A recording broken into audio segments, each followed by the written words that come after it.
I'm Namha Chawla. It is an absolute pleasure to welcome you all to the Publishers Forum, a roundtable discussion curated by afaqs in collaboration with MGID. The aim of today's gathering is to bring together publishers from varied backgrounds and discuss the publisher ecosystem and challenges. The theme for today's discussion is addressing the elephant in the room, brand safety from the publisher's perspective. Everyone present here already knows that brand safety has become a key concern in today's rapidly evolving digital landscape. From the publisher's standpoint, brand safety refers to the efforts made to ensure that the ads served on their platform do not appear alongside any inappropriate or harmful content that could hurt the publisher's or the advertiser's reputation. Disregarding brand safety or attempting to resolve it with short-term fixes can be a costly affair for all its stakeholders and especially the digital publishers. Hence, today's roundtable discussion will address brand safety challenges from the publisher's standpoint and how industry players can systematically approach them. Please help me in welcoming our esteemed panel. We have with us Mr. Bharat Gupta, Chief Executive Officer, Jagran New Media, Mr. Hemant Jain, President and Business Head, Digital Lokmat Media, Mr. Kunal Singla, Business Head, Amar Ujala, Mr. Mitesh Desai, Head, Agency Partnerships and Sales Excellence, HT Media, Mr. Mukesh Singh, Head Revenue, Indian Express Group, Mr. Pankaj Sharma, Chief Executive Officer and Director, MGID India, Ms. Ritu Kapoor, Co-founder and Managing Director, The Quint, Mr. Rohit Chadda, President and Chief Operating Officer, Digital Business Times Network, Mr. Samarth Sharma, Chief Business Officer, Asianet, Ms. Sara Buluju, Vice President of Publisher Business Development, MGID, Mr. Tapan Sharma, Executive Vice President and Business Head, Digital Republic World. The discussion will be moderated by Ms. Venkata Susmita Biswas, Executive Editor, afaqs. Thank you all for joining us today. Over to you, Susmita. Thank you. Do I need to use a mic or no? Yeah. Continue where we left after this. Okay. Cool. Okay. Cool. Thank you so much, everyone, for being here. And I think Nama has already set the stage for our conversation here today. I would like to start with asking each of you to define the brand safety problem, as it were, for the publisher. Because often when we journalists write about, media journalists end up writing about brand safety, it's always from the marketer's standpoint and never from the publisher's standpoint. And brand safety and ads served on your platforms directly affect you more than, you know, bad ad may be served for a marketer. So I would like to hear from each of you.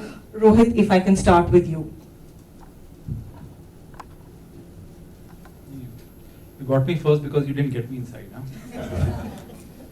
huh? So brand safety, you very rightly said that generally when we look at brand safety, we're always looking at the advertiser's perspective, because the advertiser always has some thought, some perception, something that they want to stand for, and hence they want to put their ads on a platform where the consumer can actually associate to their brand. Right? And no one really realizes that. So all of the publishers are brands too, right? And very important ones, because it's the publisher, the brand of the publisher that the consumer actually trusts and comes to for information, for content, for news, right? So I think that's a perspective that has been lost by a lot of ad tech players, etc. So that's one aspect of things. And the other aspect of things, I think we can go into that more deeper. I really liked a couple of things that Tapan had said inside, which were around around brand safety from advertisers' perspective, applying mostly to digital and not to other media platforms. When you look at a direct competitor or direct associate format of digital is print, right? And generally when you say brand safety from an advertiser's perspective, you always say that, or the advertiser always says, I don't want to be associated with bad news, right? So if there's something violent, if there's gore, there's blood, I don't want to place an ad there. It's not only for our platform, it's actually for our content on YouTube as well, or on other platforms, right? So when you look at YouTube, Facebook, monetization gets switched off automatically because this content is not appropriate, right? Very true. The content is not appropriate. Look at a newspaper when you pick it up. Look at the front page of a newspaper. Do you ever see good news? There's hardly any good news. You only see good news in newspapers in China. In India, the entire newspaper is filled with bad news.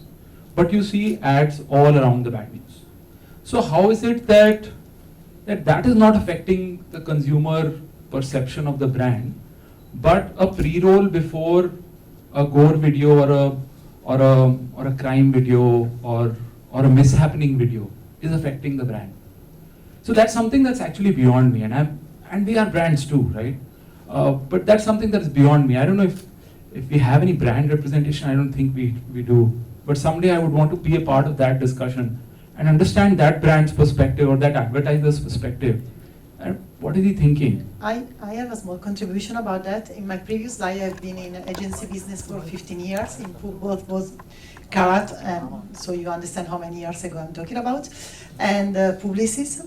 And I was in charge of British Airways campaigns. And at that time, there were exactly the same campaign on internet and on print. And the title of the campaign was, "Are you looking for an escape? Go on ba.com and buy your ticket." In that moment, in Italy, we had one of the worst earthquake. And so on the homepage of all news went out the news of terrible earthquake, many people died, and so on. With British Airways saying, "You're looking for an escape." That was honestly very bad. But nobody complained about the printed version. So everybody asked us, "Oh, remove the campaign from that server, it's too bad, we are giving a bad message and everything." But print was out, so and you send the creativity something like 4 days before the delivery of the physical newspaper. So, and nobody complained about it, so you're exactly right. But I think that us, with a little of gray in our hearts, as a part of fault in the fact that digital is expected to over-exceed in control, in measuration and everything. Because we promised at the very beginning of internet, and we went on promising it, that on digital you can measure everything. On digital you have full control of everything. That it was a misleading promise. We cannot control everything, we cannot measure everything. And the source of measurement are so different between them that even if you measure every single millimeter, you cannot compare with anybody else, anything else. So it's partially our fault, I would say. Yeah. Can I come to you, Hemant? If you can,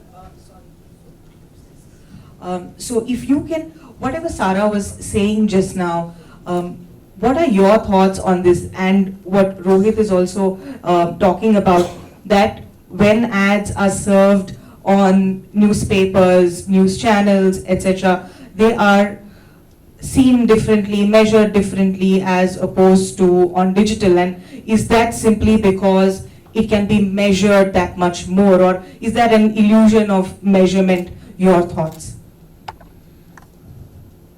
So I would say this is my 20th year in digital.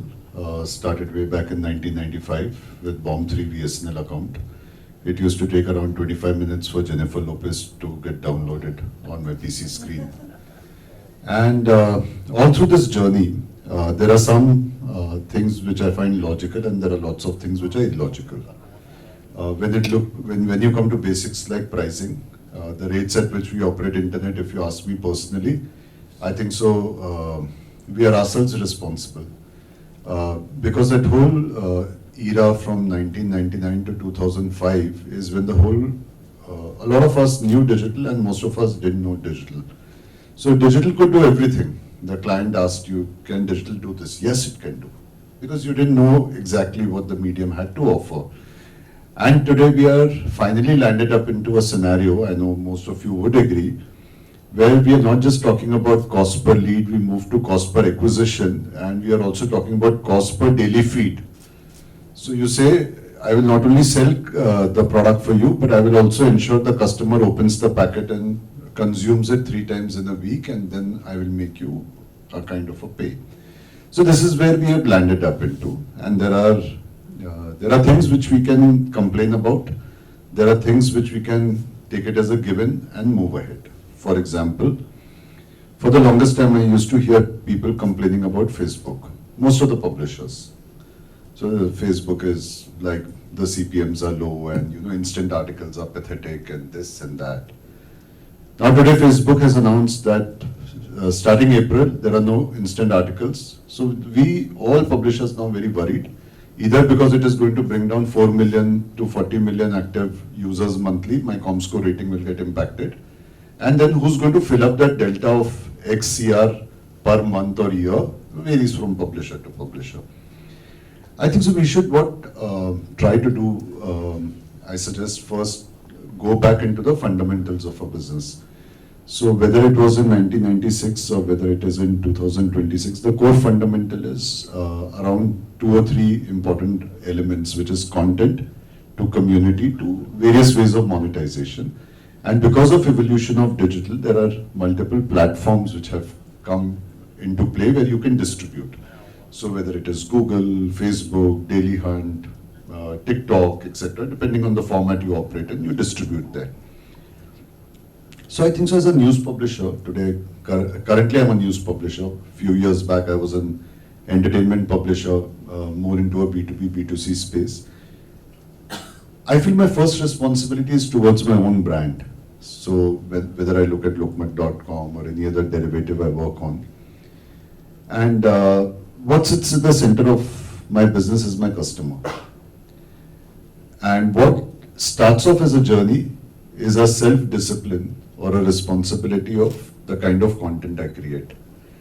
Now, if you look at most of us who manage large newsrooms, there's always a tendency to kind of, it's a little chicken and egg situation between what story would drive traffic and what story would tell the factual thing. So I'll give a small example, and let me know if I'm like.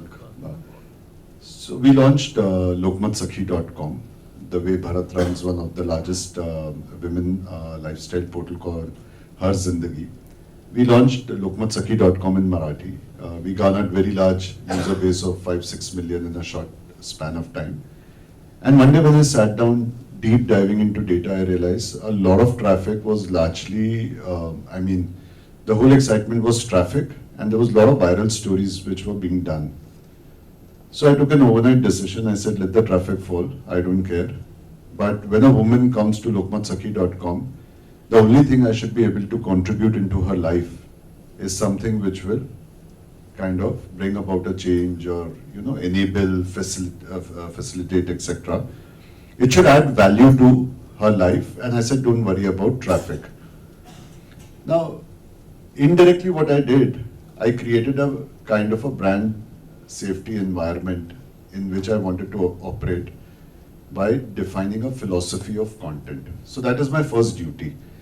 Also because we work with Facebook, all of us work with Facebook and other tech giants. They have also helped us in the journey of identifying what is brand safe and not safe in terms of, even if you want to report terrorism or child abuse, etc., what is happening, what should be our approach, etc. So the first point I would like to make is, it starts with us being creators of content and distributors of content. Our first responsibility of creating a brand safety environment is for our customers. Even to an extent that because we are so much driven in meeting a P&L, we should not let our kind of advertising impact our customers, because they create a point of view, right? So while we serve millions of pages, and so many of them are read every day, every minute, every month, it's not that the kind of advertising which is happening on your website is going unnoticed by them. So it is equally responsible, whether it is through direct sales, through third party, or through native, etc. You have to be on the top of, monitoring, moderating in terms of the kind of ads which are being kind of served on your site. So I would say that these are currently, to start off with, these are two very important points which can become, the start of an exciting journey ahead. And the last point I wanted to make here is what I've realized over years. There is no cookie cutter approach to creating content. So you can't say that this is my content and it should work across all platforms, because you have to understand the human behavior in terms of they consuming your content under a specific environment. So YouTube is more like an extended television, but Facebook is more what your peer set and community kind of passes on to you. So the kind of content would vary, and similarly when you look at TikTok, it's very different, and Reels are very different. So I would say there is no good or bad in terms of a platform. It is about your ability to kind of recreate the content for a specific platform to service the customer who's coming with a specific expectation over there. So I think so you will be less complaining then. Thank you. I think a few themes are already emerging here. What Rohit said, that the platform itself is a brand, and therefore you have certain values, certain basic requirements that you want an advertiser, the content, etc. to follow. And there's also the point of, since all of you are news publications, there is also the concern of that news is not always good news, and good news could attract all kinds of advertisers and brands, but news, as it were, wouldn't possibly be appealing to a wide range of brands and marketers. So Ritu, if I can come to you with this question about the kind of content that a publisher platform serves, how that defines the advertising revenue, and especially programmatic advertising revenue coming to a platform. What are the challenges here? I think one of the things that all of us need to be mindful of as publishers, actually two things. One is, what is distinct about you as an offering? I think sometimes as publishers, because we're looking for traffic, because traffic is revenue, we tend to follow trends, we tend to follow keywords that are trending, and therefore you'll sometimes find that everybody's publishing the same thing with minor variations of maybe the image or the headline. There is just so much sameness in the content offering right now that if one was to imagine that this is a phase in digital publishing, that it's a trough, so to say, in digital publishing, and that the long race is going to be won by trust and credibility. One can be utopic about it like that right now. Then I think one has to look out for what are you offering to the user as who is your user? Is all of, in this desire to have as high a traffic as possible, is everyone out there your audience? Or is it that you're catering, and therefore some part at least of your content is unique, keeping that in mind. Now for us, for instance, our audience is a younger audience. Now that's true of all internet audience, right? It's 35 and below is the larger audience. But even within that, what is it that you're doing that is making your content, news content, relevant for that audience, and therefore what is the relationship with advertising brands that you're developing through that, while staying honest to your mission statement, which is speaking truth to power, bringing information and news to the audiences. That's one. The second is, I think, all of us have visited websites where you're literally having to look for the content because there are those pop-ups and bottom sticky and something toppling down from the nav bar, and because the challenge right now also is that the digital consumer is on the mobile device. The mobile device does not have the real estate. So I think one of the challenges that all of us have is that while Google and other tech platforms, I love to bash them like everybody else here. I think at the time that they were developing tech, we were just too focused on being just content creators. And till digital came into the picture, because I mean, I come with a broadcast background, till digital didn't come into the picture, we were not worrying that much about the audience. It's only now that in real time we get to know what people have read, what people have watched, what people didn't like, what people rejected, what people consumed in large quantities. As you know, I remember as a broadcaster, this obsession with SECA 40 plus male audience, and considered them one large homogeneous cohort. That's what digital has come and done, is it's made this, given us far deeper nuances into who our audiences are and who what they're consuming and how they're consuming. We've not so in our earlier avatars, none of us were doing that, right? Because we didn't have that.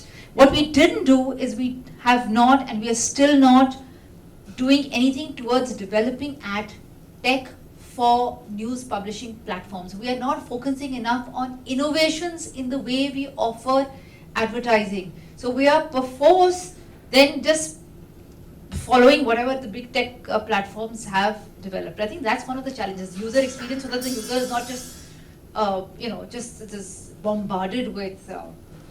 But I mean, with respect to your optimism, the point is that when the audience is coming, now let's flash back to COVID times. The audience was coming, that was one of the biggest bumps of audience traffic that we have seen. People wanted to know. It was important for us as information givers to put that content, to be able to get the scientists, epidemiologists, doctors, virologists to get that information, to give a sense of clarity. And we were doing that. All of us were doing that. We were getting that very important content out there. Now, audiences should be equal to ad revenue. And this is an important service that was being offered by all news publishers in the country. But what happened? Ad revenue tanked, because that was a time that no advertising brand wanted to be associated with COVID content. And that was carte blanche, that anything that has COVID, we will not. If it's something that is debunking fake news on COVID, it's important for your brand to be associated with something that's offering truth. But that didn't happen. So that is where the optimism gets dented. Content is solid. It is the need of the hour. Audiences want it. But the ad revenue was... So in the thick of the pandemic, you're suddenly looking at, like I was saying, lifestyle tech, or something really not relevant to the time, because that is what was drawing ad revenue.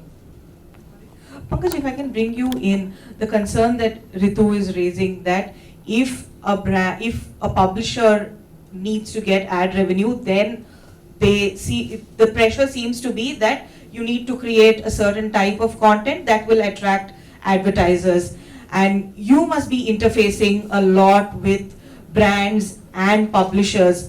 What is it that marketers, and I think maybe you can answer Rohit's question now that there is no marketer in the room, what is it that marketers think of when they think of news like COVID related news, where there's a lot of debunking of misinformation and just generally giving out a lot of information that's creating awareness, that kind of stuff, which is not even terrorism, not even news about, say sexual abuse and things like that. What are concerns that marketers seem to have, and where does, say, native advertising then come in? So going back one step, we were having a discussion.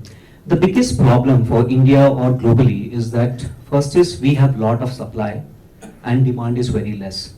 And everyone is trying to chase in, because Bharat mentioned that there are 28,000 crores worth of revenue that is being generated. Only 2,000 crore is going to publisher. Where is the balance which is going to? We were having a discussion with the Hemant. We said that there's 40,000 crore worth of display advertising. Then where is the money going? 20,000 crores is going towards performance. So as we are talking about, comparing your print, which is offline versus your digital, print is highly regulated. There are different bodies. And in digital, it's not like so much of control. Only the big publishers, those are the one which are controlled one. And as Ritu mentioned that, we are not ready to, invest into technology. You tell a advertiser, sir 5 crore का मेरे को revenue करना है लेकिन आप trekking के लिए 5 लाख रुपए दे दो. No one is ready to put that extra cost to adding those tags, and that creates a lot of problem. And when we have this kind of content, what we did as a company, we launched a contextual intelligence tool with the help of AI, which will be able to get the positive out of the negative news. So during the COVID, a perfect example is that our contextual intelligence tool, this was sort of our readiness towards cookieless world. That once the cookies dies, when you don't have much of data, we are again going back to the old days when we used to say, okay, someone is reading news about, say, business, so he's the one who can use a credit card or he can use something of the product. And that is where we are going back to contextual intelligence. What our AI does it that it will try to find out a positive news within the negative. So possibly there are deaths are there. Maybe there was an earthquake which happened in Turkey. But if there are people coming out of that thing after so many hours of being alive, so that's also like positive sign. So our algorithm also put in a lot of effort to have that content and show ads there. And the whole purpose of native was when it started that they want to get away from the banner blindness. As an user, from the time I'm getting up till the time I sleep, at least I see 10,000 plus ads in a day. And somewhere user is not coming to consume ads, he's coming to consume a lot of content which can add value. But over a period of time, what native started is more of irrelevant and it's don't let you fall in the page views. But native, to be very honest, because of the competition and because of the revenue expectations, everyone is chasing the revenue. And we are moving away a little bit, and native is also going the way what display advertising has gone, and the blindness level has increased a lot when it's gone native. Last factor, when we say that content is the king, what he mentioned, content is really king. That is a differentiator. Everyone is following what others are doing. So even I have also worked in offline. So in radio we had RAM. Which songs are playing, we will have the similar songs. If you are in television, ye story cover hogi, why this story is not being covered? The content is enough, but we need to also, as a marketer or as a publisher also, I can only use 2 phones. मैं 4 phone नहीं ले सकता. एक बार iPhone ले लिया, दूसरा Android phone ले. How many phones I will buy? And why you are buying a phone? If there is no brand awareness, possibly, okay, if you are not associating with a brand, you will never, that deal will not happen. So we need to also educate the marketers that there has to be a time when you need to spend a lot of money in brand awareness rather than just chasing performance. And investing into technology is something which is required at this moment to bridge this gap, because all the insights which are coming in, somewhere we are only using 2% of the insights which are coming on our own platforms also.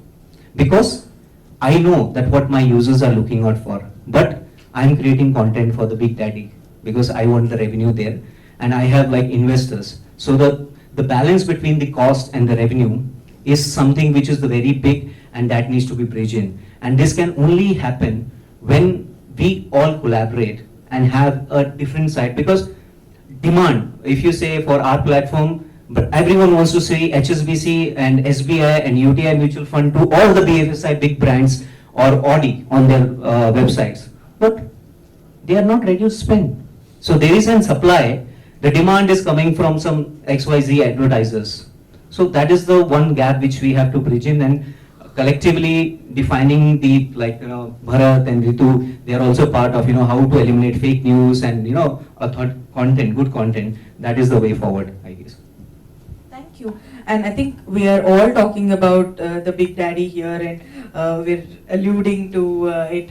So let me just come to Tapan here, since I think he has very strong views about this. Why don't you tell us, brand safety as it is defined by you, the platform, or brands and what they believe is brand safety are all on one side, but there is also how big tech defines brand safety, and that impacts how your content is then served and distributed to consumers. And how does that affect your revenue, if you can enlighten us?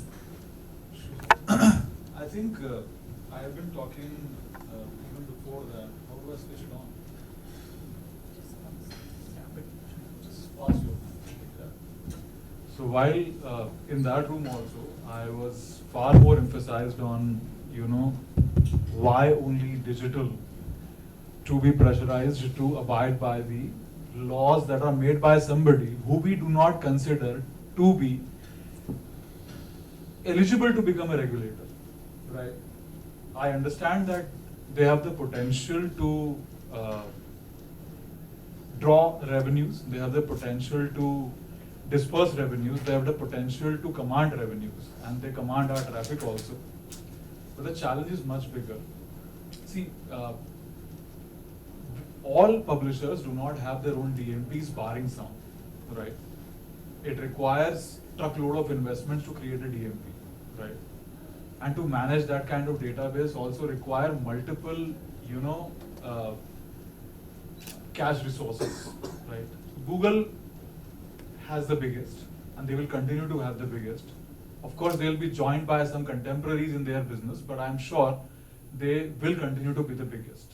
That allows them to draw revenues from all the sources at willingness to disperse to whatever source they want to disperse it to, right? They may choose to disperse it across audiences, across platforms, they may not choose to disperse it, right? Now, where do we suffer? See, we build a platform, right? I've been telling you, all of you in the beginning also.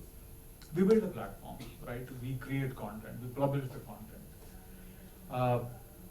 We also invest in gaining traffic through paid methods and non-paid methods. That again require costs, right? Getting revenue at a certain price, is okay. But not getting revenue at a cost is not okay to me as a publisher, right? I'm willing to spend a certain percentage if I'm getting that part of revenue. I'm anyway just spending certain things on that, right? Now, bottom line for all of us is that I agree with Hemant, I agree with Ritu, I agree with Rohit and Bharat also, and they would rather also be agreeing with me on this, that ultimately, Pankaj mentioned that MGID is going to develop a contextual analytical platform. There are certain companies that already have this. I'm working with those companies already with regards to understanding what my audience is looking at in terms of content on my platform. What kind of audience is this? What are their preferred content types? I understand those cohorts very well. The challenge is not advertising on those cohorts. The challenge is much bigger. The challenge is, do we still continue to abide by those guidelines which are dated, right? COVID was a different era. We've passed that era, right? Now we are into an era which is a era of distribution. I'm taking my content beyond my native platform, right?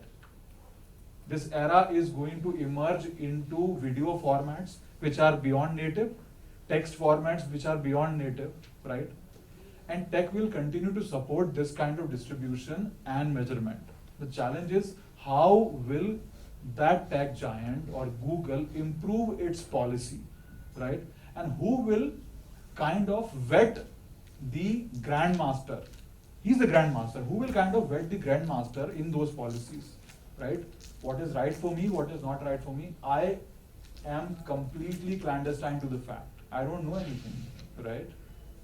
I need to know how are they making these policies.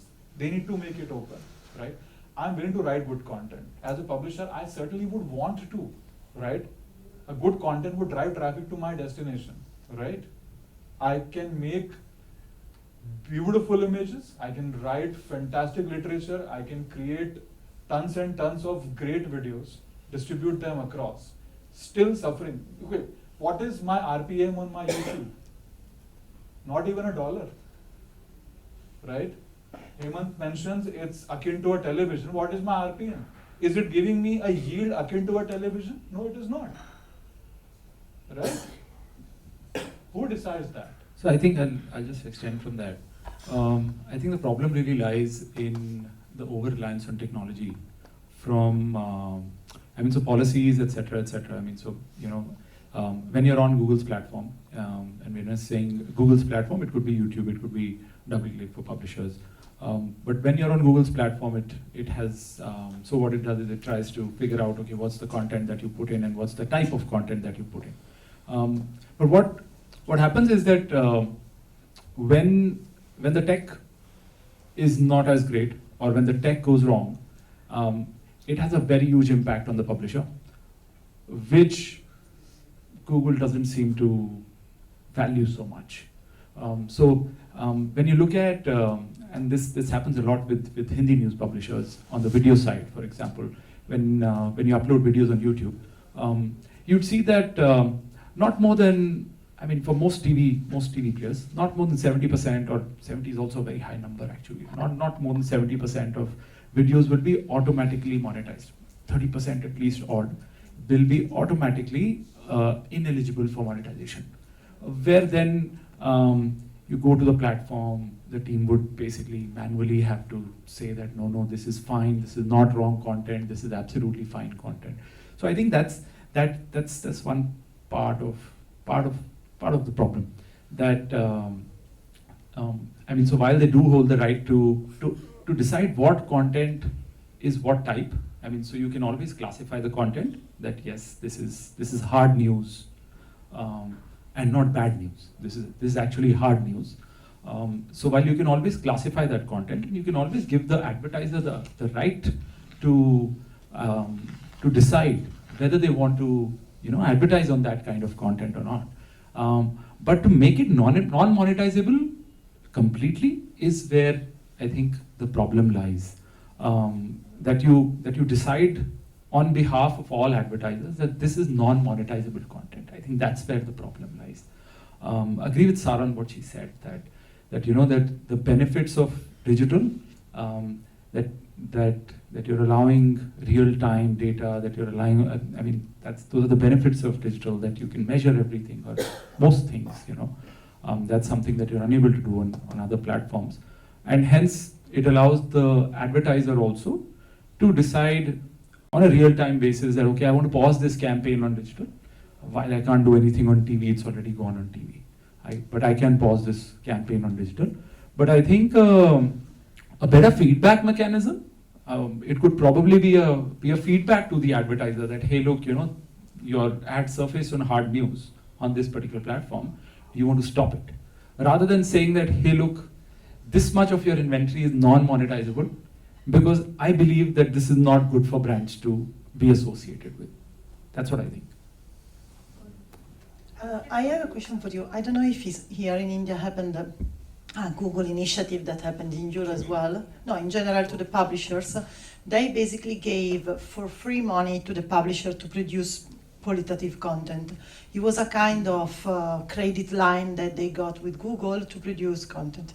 And they made also an agreement with the Italian government and many other governments in Europe and everything. And when I saw the news about that, the first thought I had was, if someone is giving something for free, it's because what is buying, it's you. So basically, in that moment, I thought Google is buying the publishing company. Because every time we go to talk to a publisher and we say, okay, you are not happy because Google has such a predominant role in your billing at the end of the day, remove it. And none of the publishers today in Italy is able to say, okay, I shut the door in face of Google, I don't work with them anymore, I go with my own legs. This kind of dependency they created is the key to understand that the only way I see, and this is a personal thought I have as a Sarah, is for publishing industry to make a kind of syndication, not saying against Google, because it's not a public enemy, but try to reduce the dependency the publishing has. So starting to say, okay, I give Google only 30% of my spaces. The rest, I empower my sales force to sell it. I empower local companies. You in India have amazing developers that can develop amazing way to monetize your inventory and start to feed this kind of local stuff. So this is not generally. So this behavior is not generally true just for publishers. I mean, for any business, if you have over reliance on one client, the business is not happy, and this could be true for direct as well. I mean, if I have just one major, most of my direct revenue coming from one client, I'm not happy. I want more clients. I want to de-risk. So I think so. This why a publisher is unhappy is not because it's over reliance on Google. I mean, over reliance on any one source of revenue is not great from a business perspective, from a de-risking perspective. So it's not really Google when you say that, And eventually, at the end of the day, we are all here to maximize for revenue. So if you limit the kind of inventory exposure that you give to Google or any particular platform for that matter, and if the inventory is going unfilled, then it's actually opportunity loss. So I do want to create a syndicate so that we can increase the CPMs. The minimum CPMs. This is another good point. Yeah. At the beginning of the digital publishing, the CPM were something like, at least in Europe and in US, something like 10 times higher than they are now. I was selling Repubblica.it, that is the main Italian newspaper, at 54 liras. That is something like in euros is 25 euros CPE per impression, not CPM.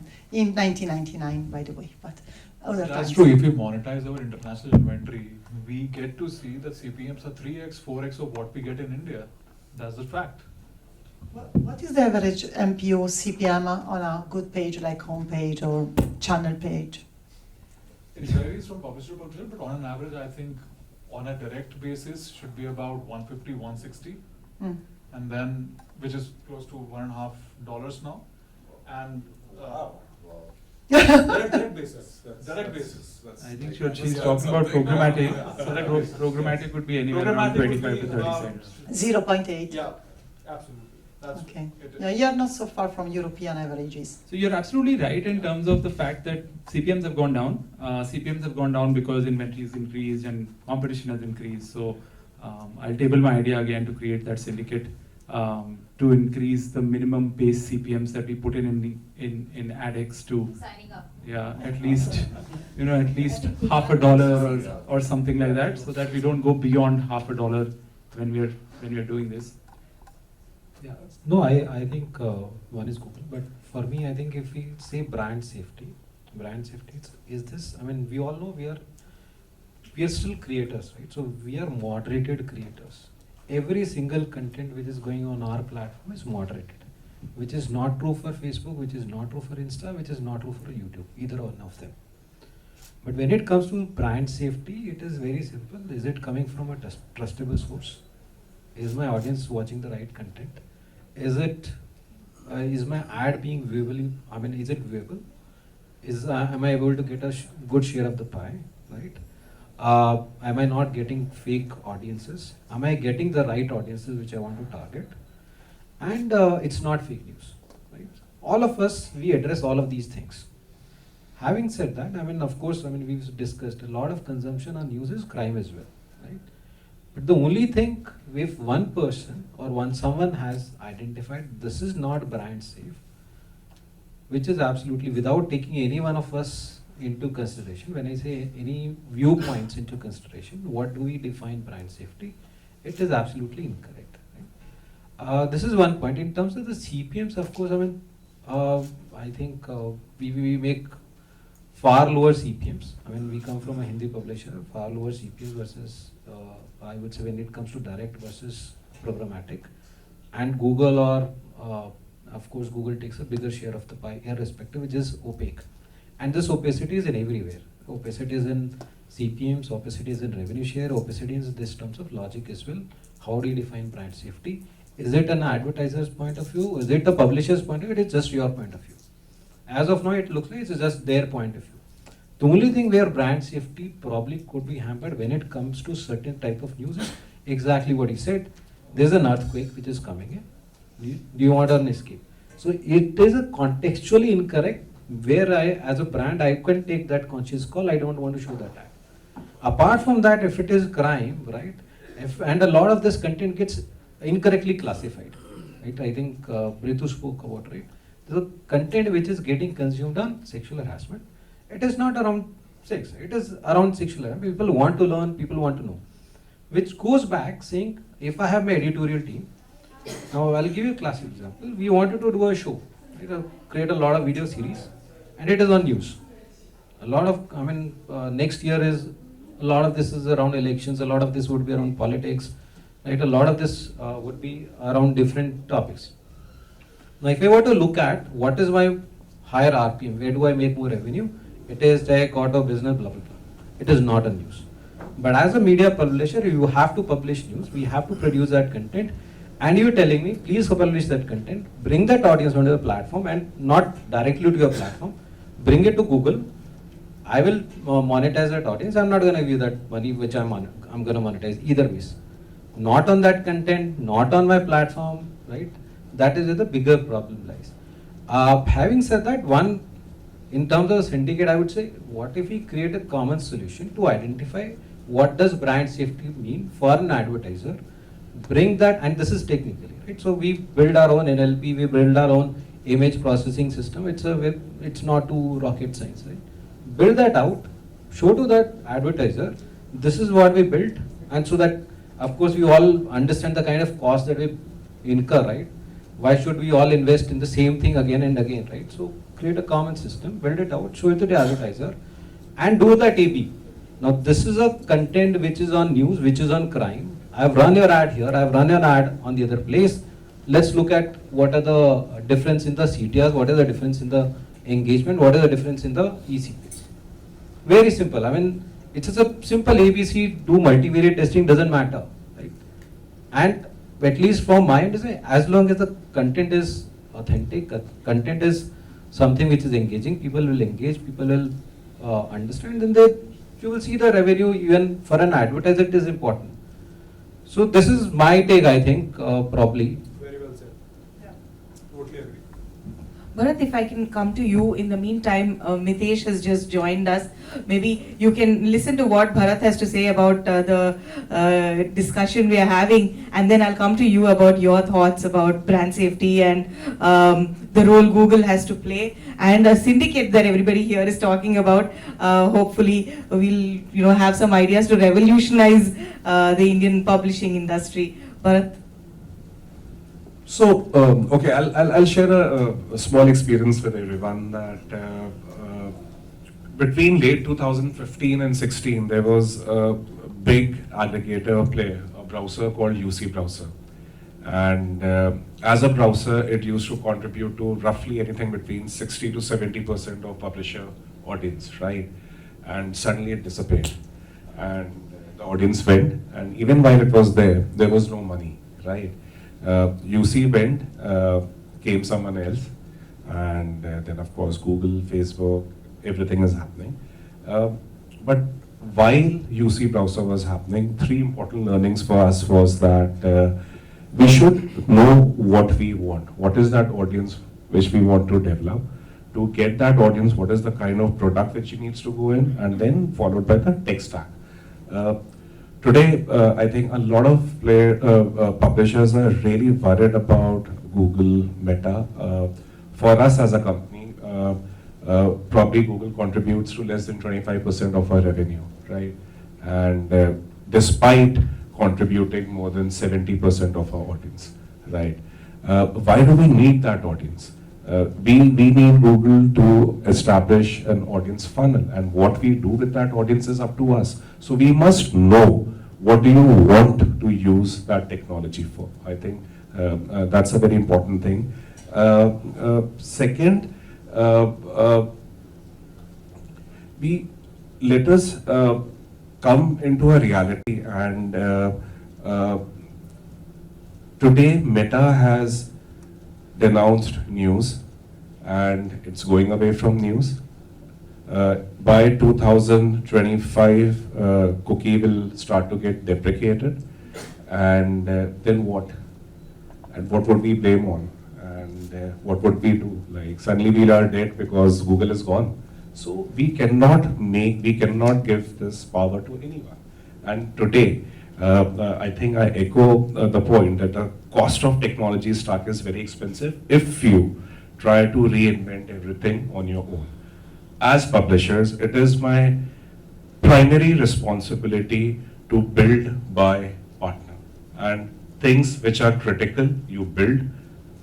Things which you are available in the market, not that expensive, you buy.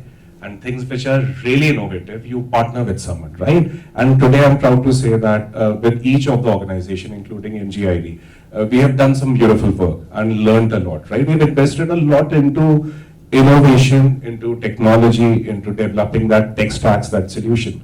We are talking about a problem of contextualizing and how do you ensure ad safety, right? Coming back to the point. 3 years back, we introduced about more than 200 different ad codes to ensure that in absence of any tech, if our client wants, we can ensure that the delivery of the ad is to a particular kind of audience, not just defined by geography or browser or language, but the kind of content which is happening, right? It took a lot of effort, but we did that. We created that architecture. So now I think the time has come when we have to again come back to the core problem that the world is changing. Technology companies will come, they will go.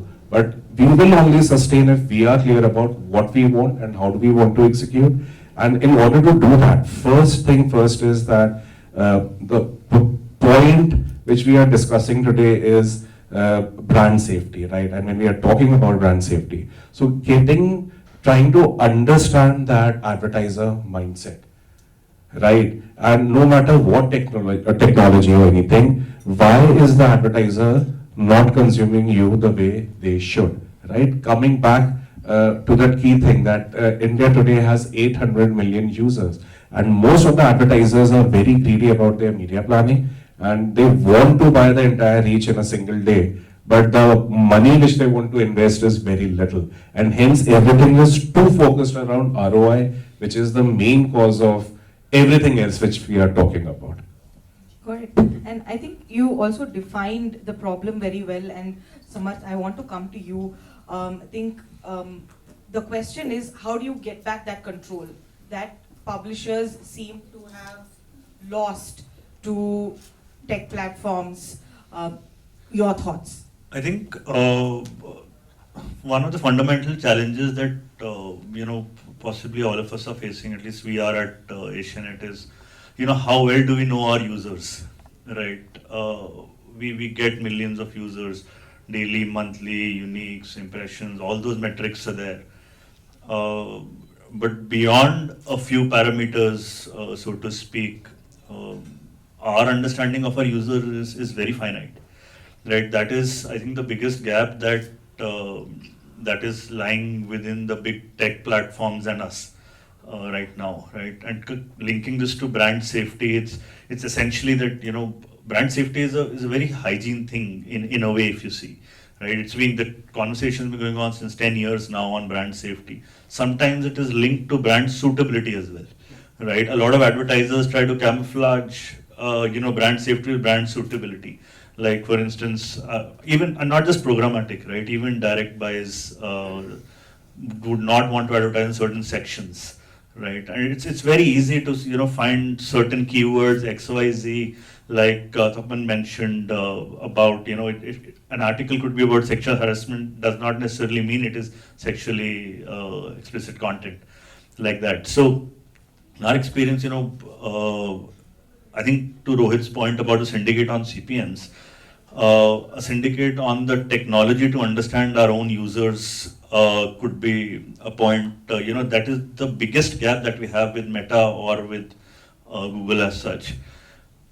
Another big irony, that exists in the digital media space is that a lot of advertisers and pretty much everybody comes to spend to know so much about, that there's a lot of transparency. You will know exact targeting, this, that, and everything.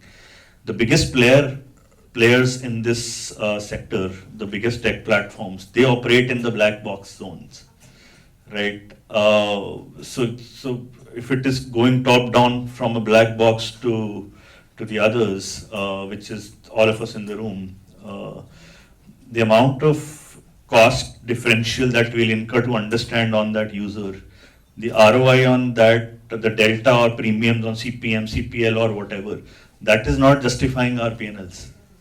I think that is the biggest thing. It's not justifying because we don't have the tech. We're dependent on the tech for them. And that tech is costing us. I'm sure at some level all of us has tried all DMPs and various ways of this thing. The amount of enrichment of third-party data on our data platforms, the overlaps are abysmal, to say the least, right?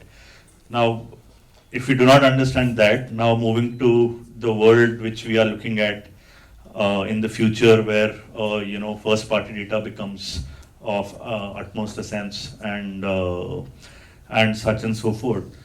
Effectively, what are we doing? We are expecting the advertiser to pay more for knowing more about our audience, right?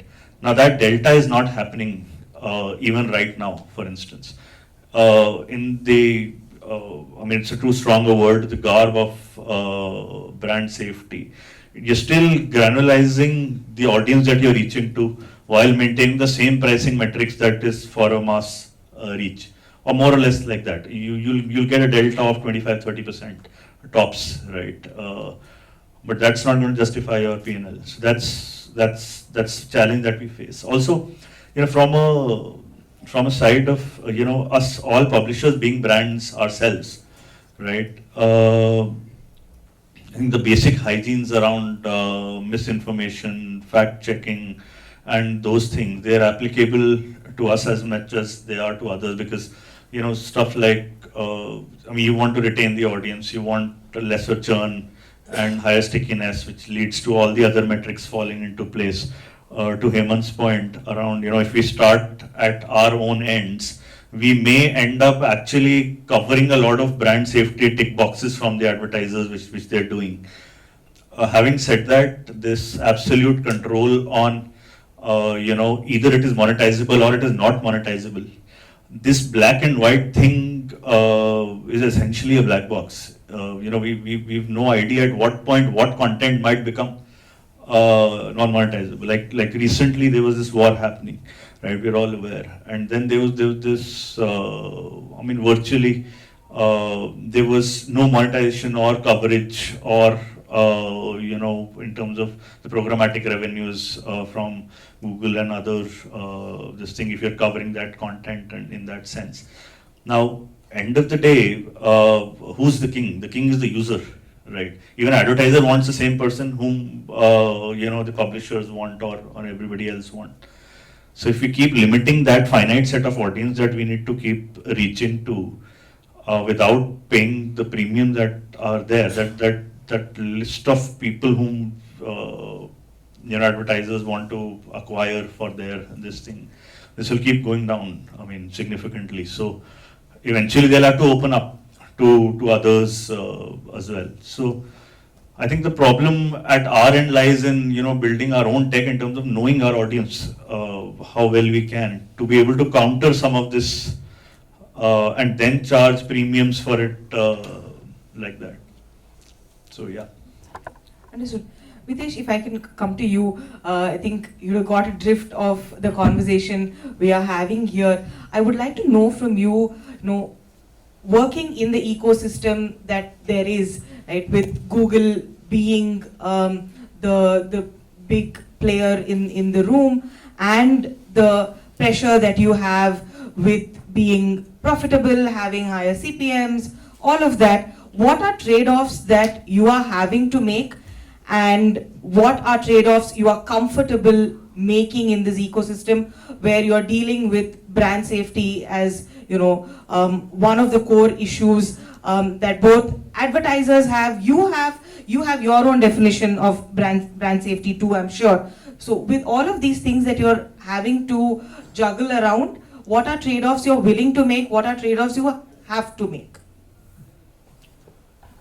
See, I think the question of brand safety is actually a binary question, right? You are brand safe or you are not, which means that,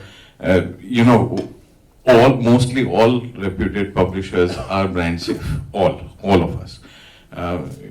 When you talk about what's not brand safe, things like hate speech, for example, is not brand safe. If you're selling any illegal stuff or fake news, etc., that's not brand safe. And then somebody talked about brand suitability. So most of the trusted publishers are brand safe, and below that comes a level of brand suitability, and that could run from a spectrum, right? What could be suitable for an alcohol brand, for example, may not be suitable to a kids brand, right? Therefore, it's also the syntax and context in which the particular keyword or a particular article appears, right? So if you're talking about alcohol, or if you're talking about drinking and partying, probably, who knows, a Diageo may be happy to place the ad in that kind of scenario. Maybe a Johnson & Johnson may not be, equally happy. So I think most of reputed, trustworthy publisher platforms are brand safe, because brand safe to me is a binary, right? You either are brand safe or not. And of course, then there are what we say, spectrum of brand suitability, and it all depends upon what the brand has at that point in time and what context it has to address the brand suitability index. Could you just address on the Google part, please? What was your question? If you could just check. So essentially, what everyone in the room is saying is that Google has its own definition of what's brand safe. So, for instance, if there's content about the Ukraine war, I mean, all of a sudden, all that content now becomes non-monetizable, whereas that's not really bad news. That's just hard news, the way that Rohit was putting it. So, is that justified, fair, and therefore it impacts publishers? See, it's actually, it does, but it depends upon the, I would say, sensibility of the advertisers, right? That if you look at the last 2 years of our experience, practically every news, or 2 years back, was COVID, right? Practically everything. So an advertiser who would have said no to COVID would probably not have any reach on any publisher platform at all, right? And but then there were nuances to the word COVID. So if you say somebody is recovered from COVID or somebody is recovering from COVID, that probably is a positive news. Or say, hey, here is a drug. Let's say Moderna discovers a drug on COVID, and that's a positive news. So you have to take the word in the context, and that's where I was said advertisers realize that context. Some advertisers realize the spectrum and tune their ad accordingly. So it's not necessarily that everything is to be barred. Right. One important thing I wanted to just highlight here is the whole concept of actually brand safety is actually pretty new if you look at it, because as trusted publishers we know, and I'm just giving you our example. I've been in this company for a long time. 10 years ago, when print used to be very high in demand as compared to what it is now, our front page ads used to get booked 3 months in advance. Okay, I'm just giving you an example. Now, at that time, nobody knew what news is going to be there on the page, right? But the advertisers still stick by the front page of the news, right? Because they know that people or our readers reading and consuming the news are pretty much aware and able to differentiate the news from the advertisement, and also know in the environment in which the advertisement comes. So you're not actually relating that negative news to the ad. Now, the relation happens when typically in either a social media or user-generated content where the ad appears in between, the discussion or in video, etc. Now that's where the issues of brand safety comes, and therefore trusted publishers, like many of us are here, trusted publishers like us, are able to identify, very clearly what's brand safe. Most of us, as I said, are brand safe. So that the nuance is very important in this context. So we are actually, we go by, see, Google is also pretty much established. They've gone through lots of learning in the last 7-8 years. They've also been banned several times by several large advertisers. So they have taken good measures in their own ecosystem. So whether it's their DSPs, etc., or Google Ad servers, they know what parameters to tick and what not. So for us, when we rely on programmatic advertising a lot, we rely on what Google has to offer in terms of their checkboxes. We of course have the controls to even restrict certain advertisers, certain content of the advertisers. That control we have on our side, but by and large we haven't faced much, and I think we're fairly good with this systems that Google has set. Thank you. Sarah, if I can come to you, you've heard the concerns of all the publishers here in the room, and two things seem to be coming out. One is that marketers don't seem to be mature enough to understand nuance, one, and the other being that publishers somehow are losing control to a platform like Google. I'm guessing these would be common to publishers around the world. How are publishers in other markets tackling these two issues? So this conference could be in any other language of the world, because the complaining, the problem, and unfortunately also the opportunities of solutions are the same everywhere. This is one of the problems of globalization, that everywhere in the world you have the same problems and potentially lack of solutions. One thing that I'm seeing in Europe are publishers starting to differentiate the way they do monetize their inventory. So giving visibility to each platform only on a portion of their inventory and not the whole bucket. And making A/B testing between platforms. This happens, as you know, I come from Magnite. I have a long journey in Rubicon at Magnite. And one of the things they are doing that before was open war, all the platforms one against the other, the best win, I don't care, same rate for everyone, same floor prices for everyone, and who wins, wins, I don't care. Now they're doing A/B testing, putting only 5 or 4 platforms for each page and see who is the winning one, and potentially they're coming back to work with a single platform or a couple of platforms, because unfortunately for most of the publisher, Google is that server, so changing that server is a kind of trauma for everyone. It has a crazy cost and everything. But some of them are also doing the change of a server. So this is the very first move when they get that parcelizing their inventory, they gain more than putting the whole inventory with all the monetization source one against the other. This is one of the strategies they are A/B testing.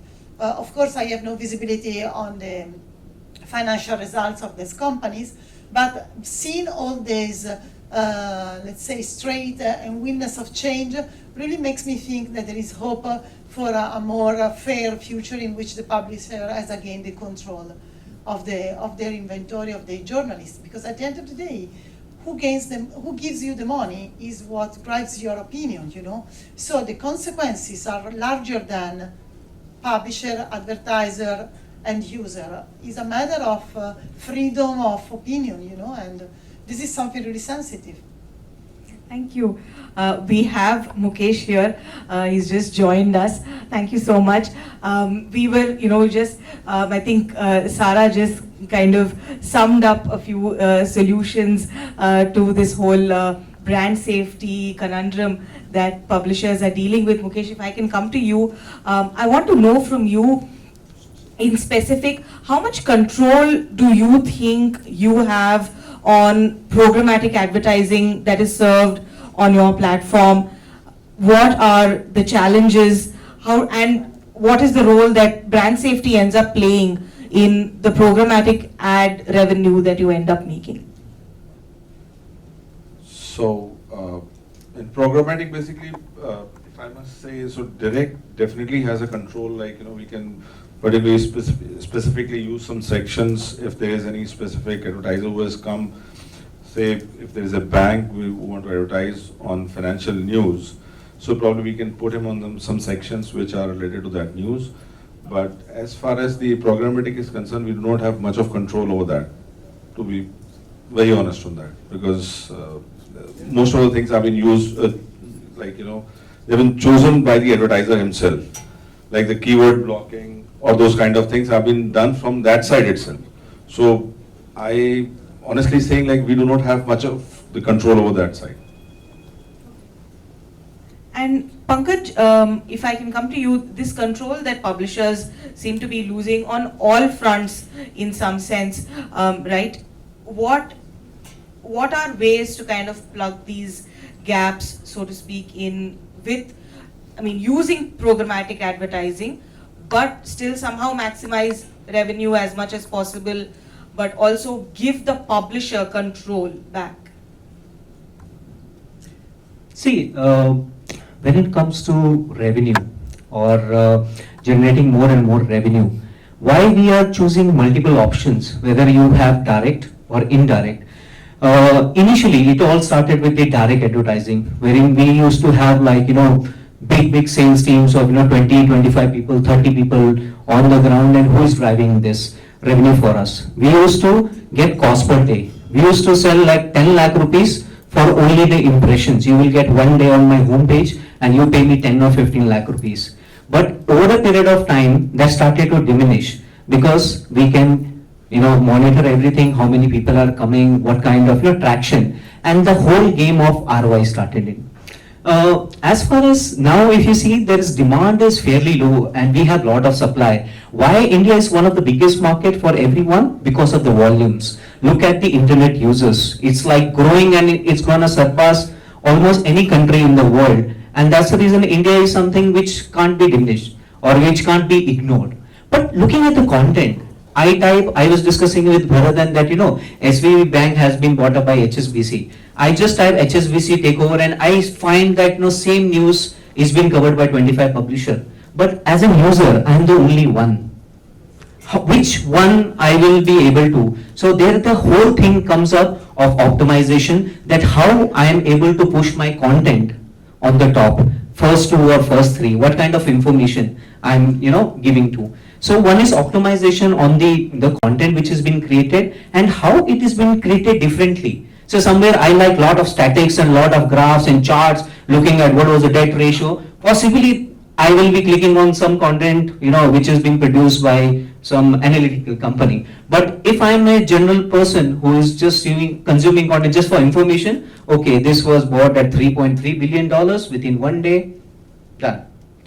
So the other approach of having, how to monetize this, because it's an opportunity lost. Right now, if I have a user and if I don't show him an ad, it's a lost opportunity. Every minute, every second is in revenue we are looking at. So having multiple partners or good partners with you help you to achieve it, but over reliance on programmatic can not give you those kind of revenues. So investment into direct sales team, that is one, and having one good indirect partner who can optimize, who can give certain kind of guarantee that okay, that the revenue will come in. These will give us good fill rate. That is one way of looking at, and collaborative approaches. Possibly I have lot of content creators, possibly who wants to advertise on a particular platform, or wherein someone else will be able to monetize that inventory. I am getting 1 cent in India, I am getting $2 in US. So is there a person available in US who can monetize my inventory better? So getting a waterfall model ready on programmatic, looking at the different options or maybe different partners. For India, I go to a person who can drive better results for India. I go for US and other markets for the person who have local demand there. So this is only one way, and there is no perfect solution for it. Because you need to experiment. You think that I have got the best. Possibly after 3 months you will say, that was the worst decision of my life I have taken 3 months back. Because it's quite evolving and it's quite changing. So. Thank you. We're running out of time. I think we're already over time. But I would like to come to each of you for a few closing remarks and see if, this 1 hour, 15 minutes of discussion, if any of you are feeling a little more optimistic, if this, collaboration that you're talking about, if all of you are on board to do something together, and if that could actually help the entire ecosystem maybe take back that control and claim its price in some sense. If I can start with you, Ritu, sorry, if I can start with you. I think, after this 1 hour, it's very difficult to be optimistic. And I think one of the things that Hemant brought up was performance marketing, where it's got very little to do with your news or your brand safety for that concern. Because where your sales team is talking to a brand for an activity that is happening away from your site. And now we've all been talking about how performance marketing is becoming a large chunk of a source of revenue. So, but I still think that somewhere in all of this, I think what we have to not lose sight of is why news is important, what news sets out to do, and what in the current environment are possible ways of sustaining news, whether it's looking at cost and holding on to your brand safety, or is it that you really need a certain amount of revenue to be able to keep your news operation going, in which case are you compromising your brand safety to do that? I mean, that's what all of us are grappling with. So I think primarily for as publishers and native advertisers alike, it all comes down to the fact that how brand safe are our own properties. Like if we are measuring having a yardstick for our own brands, we may end up ticking the boxes for the advertisers' brand safety parts as well. And if we know enough and more about the people who are visiting us, and deeper levels of understanding with them about the users and about what exactly advertisers are looking at. So that delta that we are all struggling to sort of make, that can be bridged to an extent. I would say point number one, let's not complain about the choices we have made. So if I've signed with any of the third-party tech partners, it is our duty to understand what is the transparency of data which would be provided to us, what is our revenue share, etc. And it's not that we have not done it in the past, it's just that we're so worked up looking at our P&L and the size of operations that we're saying, whatever it is, let's distribute and figure out life, right? So the first is, let's not complain about the choices we made. And if we have to course correct, even if it means as an individual, collectively, I think so it's good to get together always.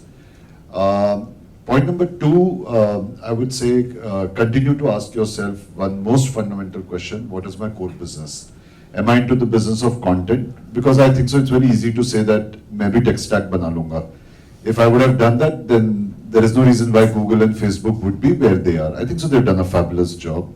And it's not easy to build the tech stack. Point number three, we have to do some basic simple maths to understand what is my cost of knowing my customer in terms of investing in first party, which we should do. how would it impact on the revenue side? What is the delta jump in my CPM, and how would the whole equation looks like? That's point number 3. And lastly, I would say, lot of jargons we lived up, Y2K and what all happened, right? We should sometimes ask ourselves a very fundamental question. If you look at the overall set of advertising which is happening, let's assume there are top 100 advertisers in the country in digital space who would easily contribute to say around 60 to 70% of your revenues today. Would it be fair in digital? Mukesh? 100 clients contributing 60-70% of your revenues? Can say that. Can say that, right? Now, if you visit those 100 of your customers, brand custodians, CMOs, etc., and sit down with them to understand what is brand safety for them. Brand safety for them is what some of the tech giants go and educate them. They have respective teams sitting with media planners, buyers, and those are nothing but keywords, right? Because it's a trap, right? If you ask, my assessment is if you ask any marketer today, when they do a national campaign or a zonal campaign, the number of sites their ads are currently placed on, they don't have any idea. They would just be aware of top 5, 10 sites, etc. Like top 3. Yeah, top 3. Now, beyond that, where is the question of content evaluation coming? Who has the time to sit and evaluate the quality of content? So these are all keyword, etc. driven, and some of them contradict their own statements at some point of time. So recently, I underwent a journey where my page was demonetized by one of the tech giants. I said, "What is the reason, sir?" He said, "You are not creating original content." So I said, "What is original content?" So in the entertainment space, if you look at Viral Bhayani or anyone, if there is Siddharth and Kiara wedding happened, there is the same feed which you will see in the top 50 entertainment portals. What is the level of customization there? There is no level of customization. But there is something which has happened at that back end, which has suddenly made your page pop up as someone who's not creating original content. So I'm saying let's not get carried away by some of these jargons which are impacting our life. I think so it's time for us to fight back on some of these basic fundamental principles, because we can't lose away the revenue for the kind of investments we have made in the content and the kind of operations and the scale of operations we run. So that's my submission. Actually, agree with many of the points being said. For us, in fact, actually the share of programmatic business is actually coming down for a lot, for some time now, because we've actually invested in things which are actually above the pecking order. So some of them are, of course, audiences. So we've invested significantly in building up our own CDP ecosystem, where we offer first-party data, and we've been able to extract significant premiums over our regular direct CPMs as well from the CDP. Then, of course, we've invested a lot in training our own sales system, because we are traditional publishers, so we have got a very wide reach, not just with the top advertisers, but also the long tail and retail advertisers, especially in markets like Mumbai, Delhi, and so on and so forth.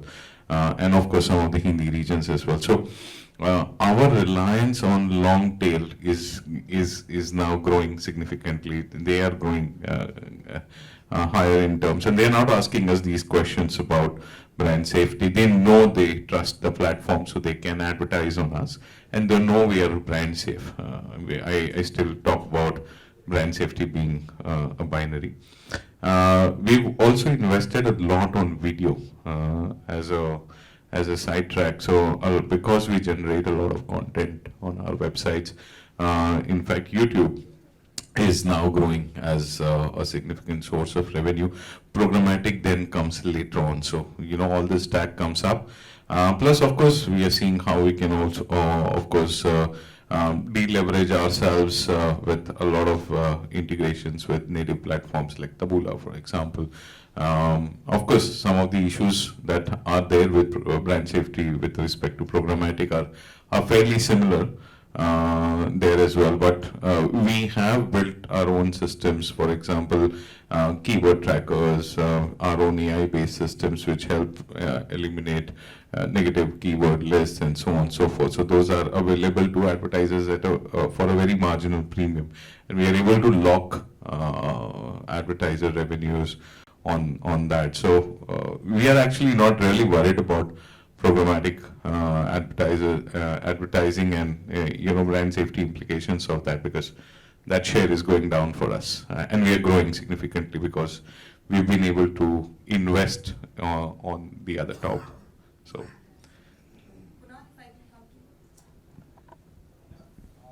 I think we were trying to fight the big tech, and the only way to fight the big tech is tech-based. Very simple. We have to fight with tech against tech, right? The question is, we fight or we take this as a collective effort or a singular effort. Every one of us or most of us would have invested in DMPs, CDPs. Question is, should we work with few partners who are doing it? Then the expertise is this. We give them use cases. This is a use case. Go develop it and power some of us, all of us. Doesn't matter. Whoever wants to invest in that particular company, particular partner, whatever it is. Same thing goes here, and I think we are all laggards when it comes to Google in terms of tech. We are all laggards, right? No matter what. I mean, we are not ahead of Google, so we have to say, how do we be ahead of Google probably? Right? And it's sorry, I don't come from a digital media background. I have invested only, I think, a couple of years here, right? So I come from a very different space. At 99 acres, we had taken one conscious call one time where we said we don't want to run any programmatic ads. We stopped programmatic there, right?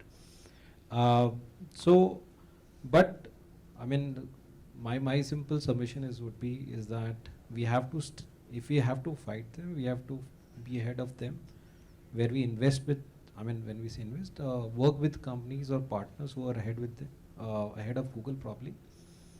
Again, as a singular, as a collective, I mean, competition is not amongst us. Competition is against the big tech. That's it. I think this has low linear solution, and Mitesh rather made a very valid point that as publishers, we all are brand safe. So there's no contest on that. The challenge lies is that how we are making sure that we get our share of wallet from our source. And for that, there has to be a discussion amongst the industry, our fraternity. There has to be, a black book of what we want to do with regards to our revenues that are coming through our source programmatically. And we have that discussion collectively with our source. Hows of, redefining those brand safety guidelines, those keywords. Today we are talking about those dirty dozens. I think those are dated dirty dozens. We need to correct that, curate that, based on the times we live in. So if we are able to do that collectively, I think we all have our vested interest as companies, right? We all are chasing, our top lines, our EBITDAs, our PATs, everything, else is different, right? But as industry, we need to come together to redefine what those brand safety policies, keywords, guidelines are. And if we are able to do that collectively, I think the big giant will listen to us. If not today, then probably tomorrow or day after. There has to be a consensus on this. So I agree with Rohit. There has to be a syndicate, and we have to talk one language, right? That's my submission to the group. Okay, so from my end, I would say the first point would be audit, accept, and upgrade. So audit your websites, accept the limitations which are existing, and deploy technology to upgrade. So that's one. Two, use those data insights and evangelize in the industry. India, again, I would repeat, is very young. A lot of advertisers, they are baffled with this whole disruption.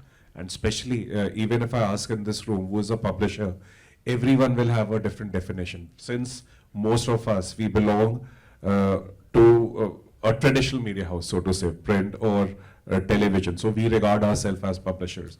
But the real publishers are even the content creators or the creator economy, which is booming. So they are also publishers. So who really is a publisher is not important, but the important thing is what each one of them is getting to table. So everyone is producing content, but some of them are not following certain rules, and some of us want to follow certain rules. So that's the defining thing. And the last and the most important thing is in this stage, I think it would be wise to invest in direct sales team, because in true sense, when it comes to clients, when it comes to agencies, they are your true brand ambassadors who can go build your case. No one else is going to do your legwork for you the way they can do. So that's my 3.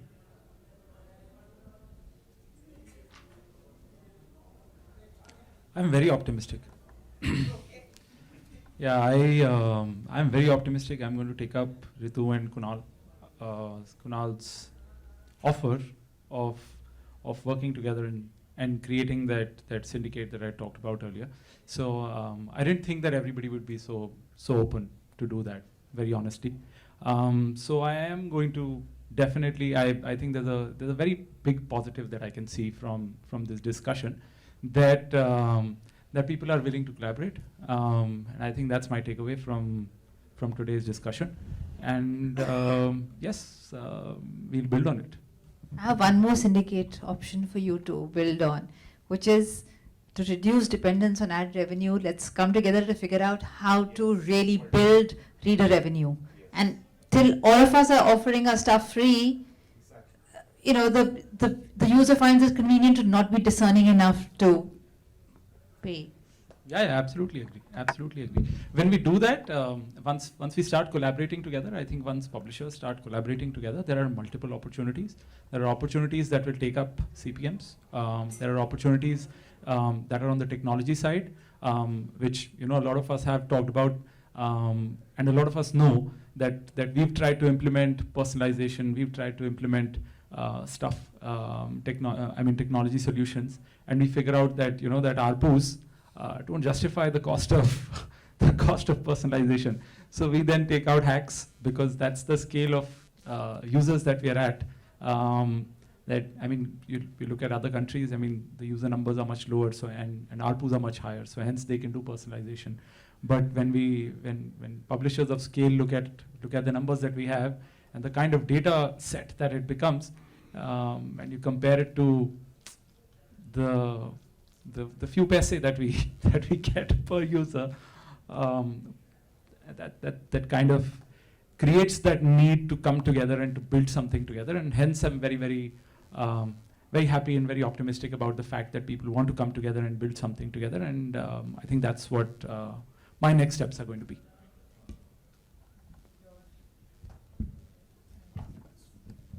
So I think first party data is one of the very key aspect to walk through this, but the problem in front of all of us is how successfully we build up that first party data. And I think that's a bigger challenge, or the biggest challenge in fact in front of us. But if we manage to do it somehow or anyhow, probably I think that is the key to success for the brand safety, because we know to whom we are showing the advertiser's advertisement, because we know both sides, the advertisement as well as the person to whom we are showing. As rightly mentioned by her, subscription, definitely the revenue from the reader's side is also can help us in coming out of this problem. But again, that's also a very tough nut to be cracked. Though at Indian Express also we have started the subscription thing, and we have been doing fairly well.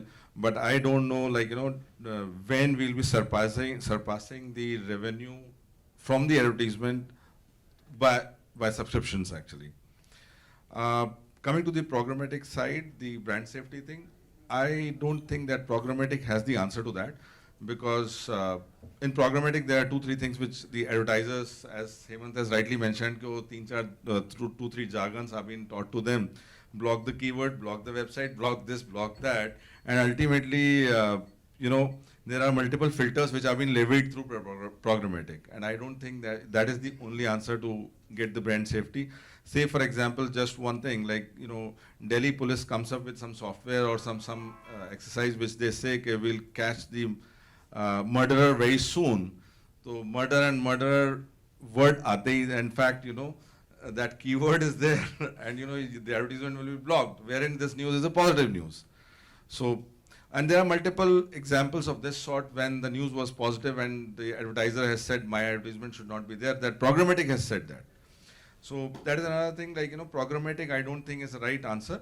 So investing in the direct sales, definitely I firmly believe that is the key to, in this situation where we do not have the first party data control completely.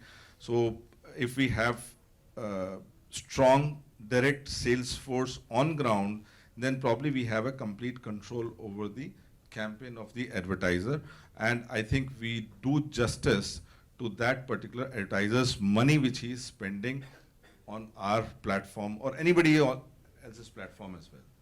So in this situation, I think direct sales is the answer, as rightly mentioned by Kunal also, that we cannot fight with the tech giants, or like Google and Facebook definitely has bigger tech stacks, and we are not tech companies. We are trying to touch the topping of that. That's it.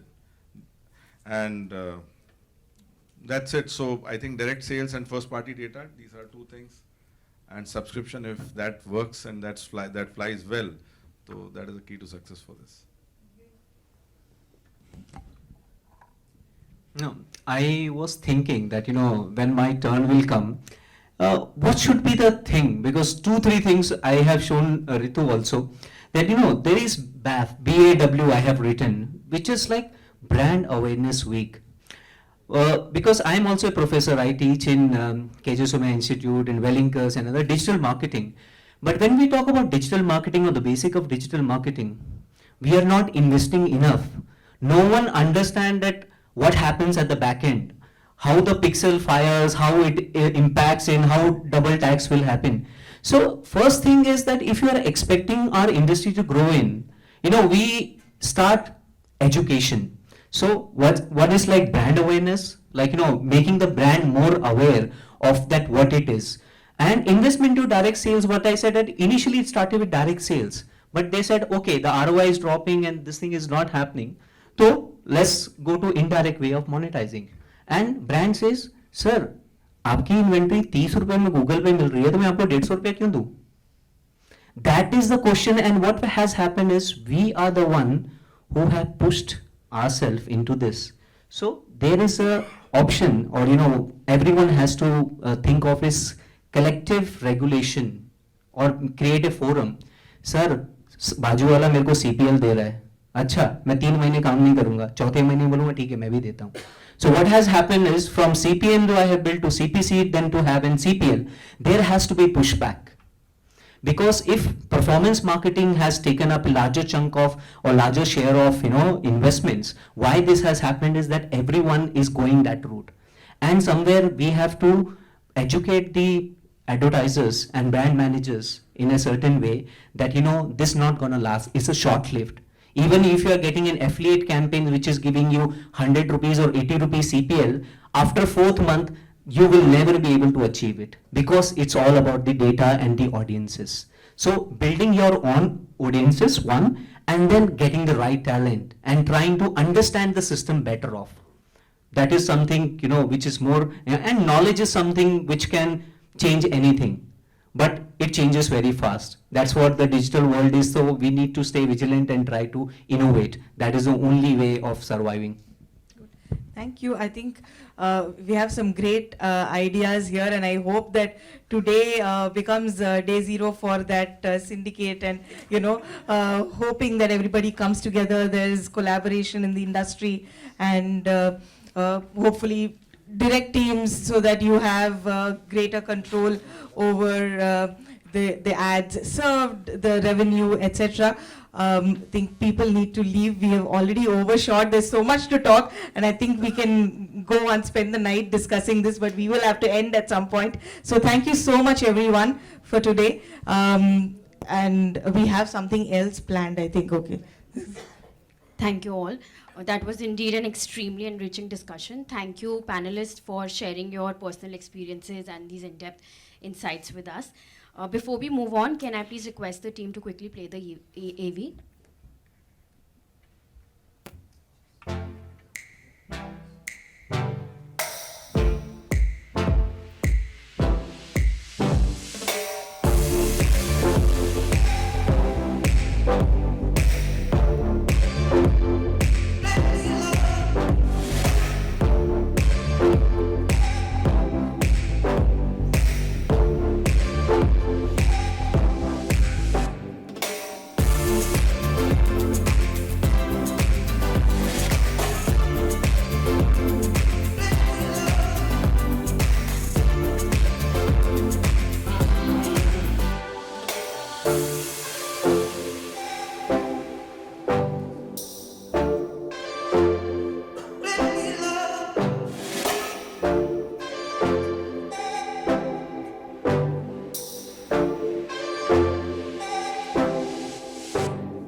Thank you so much.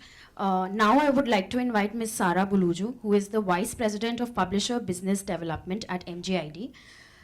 She brings a wealth of international digital media experience with previous roles including Digital Director at Starcom and Vice President Regional Director Italy, Spain and Middle East and North Africa at Magnite, where she launched its Middle East offering and successfully grew operations in Dubai and Israel. At MGID, Sara is mainly responsible for developing its publisher-focused global strategy in Europe, North America, Latin America, and Asia-Pacific regions. Today, she will be sharing some of the changes that MGID is doing from a product and a culture perspective on quality with respect to the prioritization of the brand campaigns and intensification of the filtering capabilities, creativity guides, and compliance. Welcome, Sara. Over to you. Yeah. So I'm conscious that I'm between now and the dinner. So I will be as much quick as possible because it's late and you heard about MGID already from the video. There is only one thing that I want to tell you about my presentation. Who I am, you already listened and everything, blah, blah, blah, blah, blah, blah. What you want, what we can do for you, blah, blah, blah. The only thing I really want to launch today is this one. It's our guidebook that we realize specifically for India. Because if there is a thing that I learned working globally is that each country has its own perception of ugly and good looking, of acceptable and unacceptable. So we created this guide with as much as possible related to the Indian market that I really ask you to have a look and ask us to change if you think there is something that is not suitable for you or you think we can improve. So the only message I want to leave you before you have the opportunity to have your well-deserved cocktail and dinner is please go when you are asleep, you can instead of counting the sheep before to sleep, go on our website and have a look at our guidelines about what we think is acceptable in the Indian market. So we really need you because being a global company has its benefit but also its minus. We are not able to figure out every single country in such a specific way. We have an amazing team here that can advise us, but who better than the publisher itself can tell us, Sara, this is wrong, I want you to change. My email is super simple, it's sara.buluju@mgid.com. So if you want to reach me personally saying, I read the guideline and I think you are misleading this point, please feel free to do that. And now, thank you everyone for attending to this panel, and I hope you enjoy our welcome for the dinner and the cocktails. Goodbye.